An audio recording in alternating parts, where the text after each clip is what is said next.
Hello guys, কেমন আছেন? তো চলে আসলাম আপনাদের সামনে। সিঁড়ির ধাপ কিভাবে মারবেন সেটা আপনাদেরকে দেখাবো।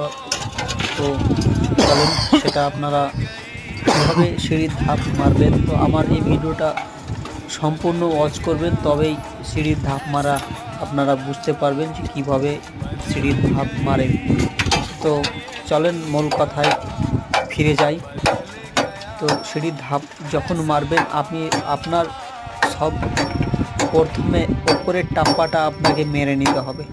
ওপরের টাপ্পা যখন মেরে নেবেন, তারপর আপনাকে টেপ বাঁধিয়ে নিচে আপনাকে সাউন্ড করে নিতে হবে আপনি কত দূরত্ব সেন্টার আপনার ধাপি রাখবেন। সে অনুযায়ী আপনাকে মাপ নেওয়ার পরে বলুনের দাগ দেওয়ার পরে সেটা আপনি নিচের স্টপ তখন আপনি মারবেন। তারপরে এক